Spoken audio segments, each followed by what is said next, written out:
Okay, so today we're going to talk about the Tulsa Race Massacre and the lead up to it, Diamond Dick, but I've just going to be 100 right here. We're going to be reading from Tulsa 1921 by Randy Crable, which I believe is the best account of the Race Massacre, and I really believe that there's a couple of other books you can go read. Death in a Promised Land is pretty good. Riot and Remembrance is even better, but what Randy Crable has done is nothing short of awesome. It's great. And it is so painful. And I'm telling you this right now because I'm going to be moving around while I talk about this. I said I would do this. That's why I'm doing it. But I'm a little pissy. I'm a little mean. Because the reason that I even started this channel is to get away from having to talk about subjects like this one, which I gave 2 years of my life to in writing my book, Let It Bang. And I have all of this knowledge about what it means to be black in America, particularly in Tulsa, being a Tulsa kid, going to the University of Tulsa. And I fell into OU football, which I love, and college football, which I love, in large part as a form of therapy to not necessarily have to talk about this, think about these things everywhere I go. But then we got this movement, the Black Lives Matter movement comes back around. I feel like we was just doing this 6 years ago, so I already got feelings about it. Plus, I lost my grandmother in 2018, which was huge because that's my rock. That was my pillar. I had a whole chapter in my book about my grandmother because she's my legacy. The woman lost her livelihood so I could put a piece of paper into a ballot box. And now, here we are again, talking about this stuff. So what we're going to do is we're going to talk about Tulsa and Dick Rowland and Sarah Page in this one. And we got to start with the whole part of this where I decided to do this because what had happened was, look, I'm on the Twitters, and being on the Twitters is not necessarily a great thing to be on because, well, then you don't feel great about being on the Twitters. But being on the Twitters helps with, jokes you get to see and you get to spread your message and whatnot. But when Black Lives Matter was happening, one of the things that really distressed me was to find out that so many people that like my channel and like the college football stuff and really aren't mean people by any means. They're beautiful people in large part. But they didn't know nothing about the Tulsa Race Massacre. How? How, Sway? How? Yo!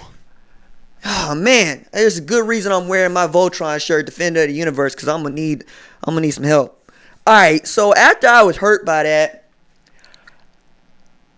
I was feeling some kind of way about it.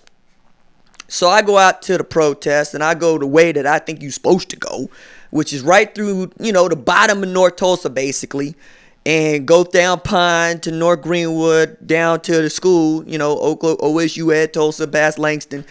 And I parked right away. Come to find out there was a traffic jam because folks didn't know that the way to go was to go through the north side to get there to get the parking because that's where the parking is. That's where the parking to the school is. It's over there. And yet they had been backed up on the south side because they don't know nothing about getting to the north side, which is kind of the point because the north side is full of black folk, right? That's where Greenwood is. And that's really what we're talking about when we talk about the Tulsa Race Massacre because Greenwood was basically a city within a city. It got to be a city within a city because that's where the black folks chose to settle down. And more to the point, that's where the white folks would let them settle down. Because Tulsa, like many parts of the United States, was segregated. But before we even got there, it's like, yo, man, y'all know about OU football. Y'all know about 7 national titles. You know about Barry Switzer, Bob Stoops, Bud Wilkinson. How you not know about the Race Massacre? And I'm not even saying go read a book. I'm not even saying go to the library. What I'm saying is, how come we didn't get nobody in anybody's family to hand this stuff down? I'm not even saying you got to have a detailed knowledge of it, but you got to know that it happened. It's like knowing World War II happened, knowing the Holocaust happened. These are things that you know. But apparently, Oklahoma history, and Crable points this out in his book, is not about teaching the children about what Oklahoma was and what Indian Territory was. You get a scant description of the Great Depression, even a scant description of the Dust Bowl, which is highway robbery of the educational order. And then in there, you skip over segregation, you skip over voting rights and the grandfather clause, which was a way to try to keep black folks from voting by using literacy tests, among other things, in the early times. And then that went up in smoke, and it became the first piece of legislation that the NAACP ever brought before the Supreme Court with Gwynn versus United States. Didn't stop nobody because, well, if you can imagine this, and we're going to get political here because there's no way not to talk about this without getting political. What you think of as Republican today was Democratic back in the day. What you think of Democratic today was Republican back in the day. And a lot of this news and a lot of this discussion centers around the two newspapers in Tulsa up until 1992. 1905, you got the Tulsa World, right? Largely a Republican organ that was huge at the time, right? Then you got the Tulsa Tribune, which is feistier, but also was the Tulsa Democrat before it was Tulsa Tribune, to let you know where they lie. It is also published by a dude by the name of Richard Lloyd Jones. Richard Lloyd Jones sounds familiar to the rest of y'all who was from Tulsa. You know that Richard Lloyd Jones, one of those folks that founded the Unitarian Church, All Souls in Tulsa. Also, wild racist in some of his stuff, man. Which, you know, the Unitarian Church had to deal with a couple years ago because All Souls is the largest Unitarian church, I think, in the world. And it's beautiful. They have Bishop Pearson over there. I've been over there. I even talked to Georgia Snoke, who was, you know, granddaughter of Richard Lloyd Jones. She introduced me to Jenkins Lloyd Jones, her brother. And we talked for a little bit, but, like, she still didn't get it. Because, like, I'm trying to interview her for a book that I was going to do. I wrote a couple book proposals on the riot. They didn't get made. But I got the interviews. And in talking with her, one of the things she wanted to stress to me was, like, she didn't think it was a riot. She thought it was a massacre and that they were shooting on both sides. I'm like, yo, you missing the point. Yo, you was there. You was around for this. You missing the point. Ugh. So then I had to go unpack all of that. And she's telling me about, you know, learning her genealogy and whatnot. And she can go all the way back, and she asked me what my genealogy was. I said, I don't know. They were slaves. That's the point here. But this is also 2 years after Red Summer. That's another thing many folks just forget about or didn't research. Red Summers at this time when lynching black men was the way to go across the country from Atlanta to Duluth. You know, we got Henry Lowry in Arkansas. Yo, Henry Lowry was suspected of murdering his white employer and his white employer's daughter. He fled to El Paso. When he got to El Paso, he sent a postcard home. After sending a postcard home, it was intercepted by the authorities. They got him before he could get across the Mexico border, brought him back to Arkansas, or we're going to bring him back to Arkansas by train. The train got hijacked by vigilantes in Mississippi. They take him up to Memphis, where they was going to hang him. Not before they stopped to have dinner. Love that little note. But they didn't do that. No. They lit a fire. Didn't toss him in the fire. Roasted my mans over the fire. And then decided to shoot him in the head. This is the graphic stuff that was going on around the riot. Okay? And in Tulsa, where we live, is a little bit different, right? But not a whole lot different, because Greenwood is not Black Wall Street, though it was ahead of its time. It was christened the Black Wall Street of America by Booker T. Washington in 1913 when he saw it. And that name kind of stuck, but it's a misnomer because wasn't no brokerages in Tulsa, not over there, not in Black Wall Street, not in Greenwood. You know, we didn't have none of that. Wasn't no stockbrokers on there. No. What it really was like Black Main Street America, because you had good businesses. I mean, J.B. Stratford had a hotel over there, right? But wasn't no mansions around. Wasn't no high-rises. It wasn't like that. It was good people that were doing good jobs. You know, laundress, boot black, dentist, doctor, those sorts of things. But you only had like 2 doctors in Tulsa who were black. And that's significant then because segregation is a thing. And the black man going to see the white doctor ain't necessarily the thing that's happening. So having your own black physician is a big deal. Just like having your own black schools is a big deal. That's why E.W. Woods being the high school principal at Booker T. Washington High School is a big deal. Now, at Booker T. Washington High School, we also had a dude that played a little bit named Dick Rowland. We'll get back to him, right? Dropped out of high school. We need to add that. And also, one of our main characters of this story is white girl who was divorced and became a divorcee at 15, because that's what you do. I mean, you didn't want to be divorced. Who want to be married when they 15? She from Kansas. She gonna come down, well, Kansas City, Missouri. She gonna come down to Tulsa. Either way, try to put herself through school as the elevator girl. We gonna get to her in a little bit, but I want to round out this picture for you of Tulsa at the time, right? Because it matters, right? So I'm gonna read a bit from this book. This book that, man, I'm telling you, like, Randy Crable must have been working on this book for like 20 years. Yeah, I'm laying prostrate because I'm having a hard time with this right now, man. Like, I'm about to get into the thickness, and I'm probably gonna need to be lying down. Oh yeah, because we got this one point in the book where we got Richard Lloyd Jones's assistant / secretary and mistress. Her name is Amy Comstock. She described Greenwood as impoverished shanties abounded with outhouses on stilts and yards in conspicuous disorder. She goes on. It was sordid and neglected inward town that crooks found their best hiding place. There were low brothels where low whites mixed with low blacks. There were dope vendors and dope consumers. Their crimes were plotted and loot hidden. That's page 6 of the book. Page 6 of the book. We already getting thick with it. And we got thicker still. My goodness, man. Like the way that folks was talking about this place. And yet it was still ahead of its time, because guess what? Wasn't tenant farmers or sharecroppers in Greenwood? No, sir. You had good, sound business, right? Also at this time, we need to introduce one of our major minor characters. His name, you might know if you live in Tulsa, is Wyatt Tate Brady.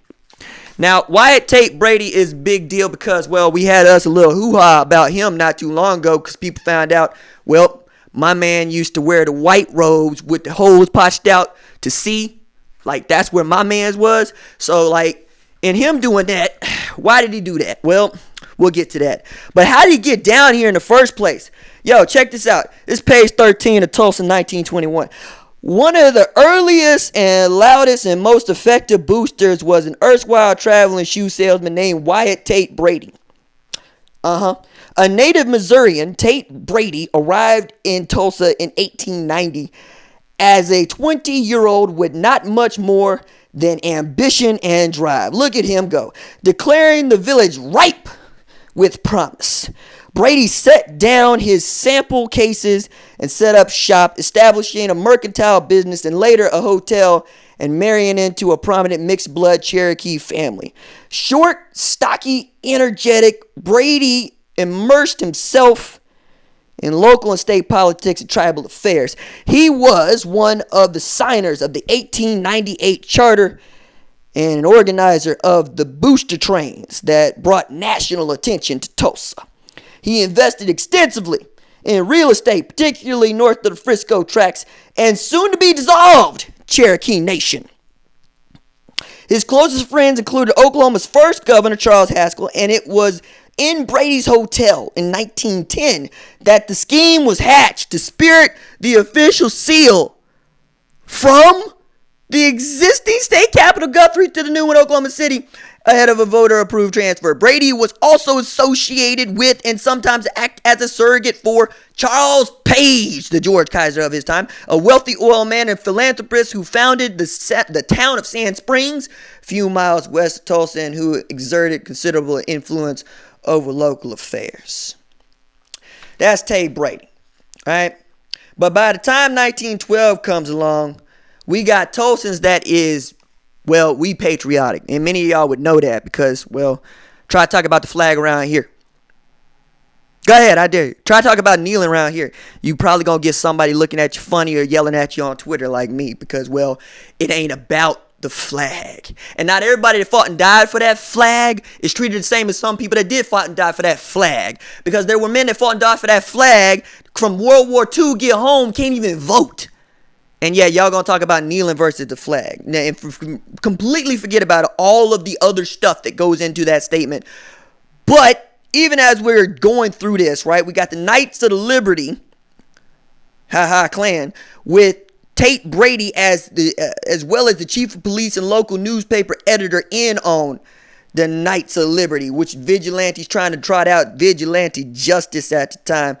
But it was part and parcel to what everybody else was doing, even as we think the first National Guard ever was established in Oklahoma. Matter of fact, the way that Crable puts it here on page 14 of the book, volunteers organized Oklahoma Ambulance Company number 1, the first National Guard unit of its kind in the state and maybe the country. And you know what? They were not shy about how they chose to enforce what they thought of as, the good social mores of the time. Matter of fact, this story about the Mennonites still get me, man. Check this out. A local clergyman said to be unenthusiastic about voluntary monthly sermon on patriotism received a visit from council members who reported success in adjusting the preacher's attitude. Some Mennonites near Collinsville, 20 miles northeast of Tulsa, requested permission to continue their benedictions in German, to have a monthly sermon in the language. Their request was declined. Yeah, it was. Not only was it declined, but the German language school a few miles away in Skytook was closed. The council even opened a, quote, detention center, unquote, whose exact nature is unclear, except that its, quote, patients, unquote, all seem to have been women who were interned as, quote, a war measure whereby morale and health of soldiers might be protected and advanced, end quote. What did that sound like to you? Use your ears. What did that sound like to you? Yo, this is Tulsa. This is where I live. This is where so many of y'all live. This is Oklahoma, right? And yet, and still, it gets worse than what it could be. Because we ain't even got to the riot yet, right? We ain't got to that. We ain't got to the massacre. We ain't got to the shooting. Not like that. No, that come later. And for that to come, what finally had to happen is Dick Rowland need to be doing his job. At the time, depending on who you want to believe, Dick Rowland's job was either 1, delivering stuff, or 2, shining shoes. But before we get to Dick Rowland and him running into Sarah Page and quite literally what one police chief said, all hell breaking loose, I need to further outline just where Tulsa was when it came to race relations, and we got to look at the newspapers for how we might categorize these race relations, because newspapers are supposed to be our chroniclers of time.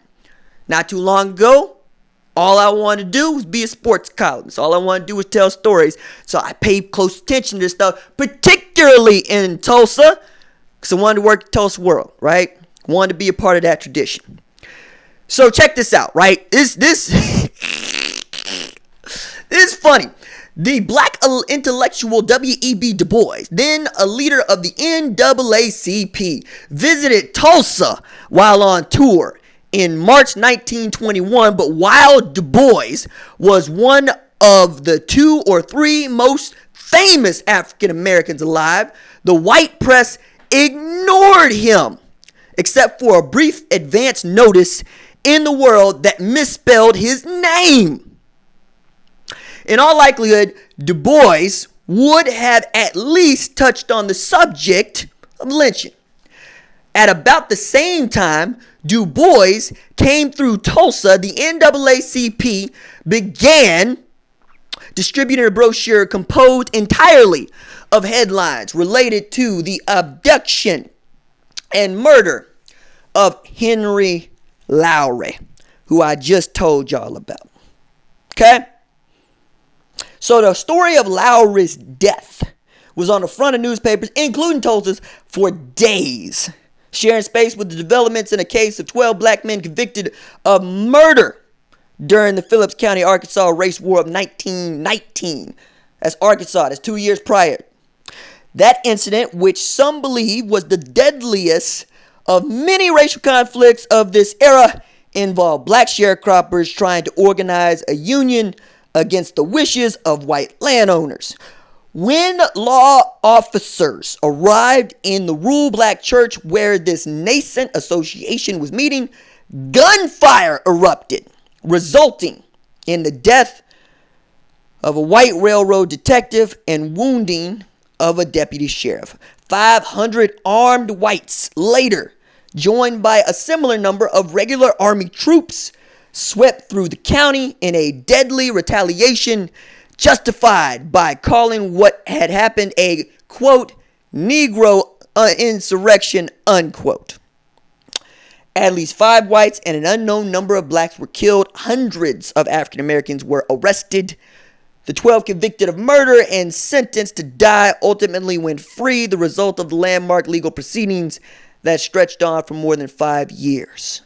But such a reprieve seemed unlikely in the spring of 1921, when hardly a day went by without a black man somewhere in the country being strung up, shot, burned, or otherwise dispatched in the name of quick justice. It's not surprising then that some in Greenwood feared and expected the worst when they heard about the trouble in the Drexel Building on Main between 3rd and 4th Street. The Rowland boy, the one sometimes known as Dick, had in some way interfered with a white girl. Innocently, maybe, but hardly mattered once the white girl screamed. That's pages 28 and 29 of Crable's book. Okay? So from there, we get to know a little bit about Dick Rowland. My man was about 19 on May 30th, 1921. Sarah Page, the white girl in question, was about 17 and working on the elevators, right? Now, how they got to be there is still not totally satisfied. We know he had a job. We know she had a job. We know this was Memorial Day, and it's not out of the question for a delivery to be being made on Memorial Day. We also know he could have been just dropping off shoes that he shined. But from the lookings of it, my man was just trying to make a little coin, and Sarah Page was doing her job. But this is the story that ran in the Tulsa Tribune, and I'm going to read it word for word because I think it helps us understand the mood of the day. Okay? The headline in the Tulsa Tribune, this 32 and 33 of Crable's book, is Nab Negro for attacking girl in elevator. Story.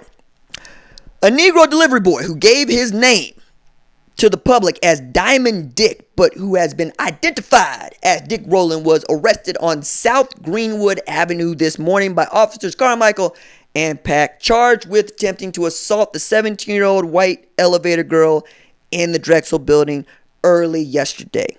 He will be tried in municipal court this afternoon on a state charge. The girl said she noticed the Negro a few minutes before the attempted assault, looking up and down the hallway on the 3rd floor of the Drexel Building as if to see if there was anyone in sight, but thought nothing of it at the time. A few minutes later, he entered the elevator, she claimed, and attacked her, scratching her hands and face and tearing her clothes. Her screams brought a clerk from Renberg's store to her assistance, and the Negro fled. He was captured and identified this morning both by the girl and the clerk, police say. Tenants of the Drexel Building said the girl is an orphan who works as an elevator operator to pay her way through business college. Now I want you to give Crable's read on the situation right here. The story was freighted with racially charged language from the headline to the final sentence. In the circumstance code of the day, it accused a young black man of attempting to rape an innocent white girl. Men had been murdered for less from Atlanta to Duluth. To round out the pictures, the brief story portrays Rowland as the sort of, quote, shifty Negro, end quote, who would refer to himself as, quote, Diamond Dick, unquote, and hung about deserted hallways looking for something to steal, the sort who was impertinent to white women and attacked teenage orphans working their way through school, tore their clothes, ravaged them in public elevators, and ran cravenly away. So we get Dick, who is remanded and is in jail. Okay? He's being held at the city jail. And the city jail ain't necessarily the most secure place. Matter of fact, Craven points out in the book, about 12 days prior to Dick being put there, dudes have been quite literally stringing together bed sheets, climbing out the window. Okay. So, is this story enough to get people up in arms? You wouldn't think so, but knowing what we know about people even today, and how some of y'all can't even distinguish from an op-ed from an article, from a news story, yeah. With that kind of coded language in the Tulsa Tribune, for which Richard Lloyd Jones was the publisher, you could probably get to the place where somebody felt some kind of way about that. But is that enough for somebody to go pick up a gun and try to go get the man? Well, with the background of me telling you about Red Summer 1919, maybe. What we do know is that at first, people did show up to the jail, and they weren't necessarily hostile. But then word got back to Greenwood and the black part of Tulsa that a bunch of white folks did show up to the jail, and it was like, nah, we got to go and we got to see what's up, and then we got to defend ours. So more white folks show up with more guns, more black folks show up with more guns. By that time, we got these Knights of Liberty folk that got guns. We got everybody with guns and nobody putting their guns down. And you know what happens when everybody gets guns and nobody puts their guns down? Everybody want to act Brody with their guns in their hands.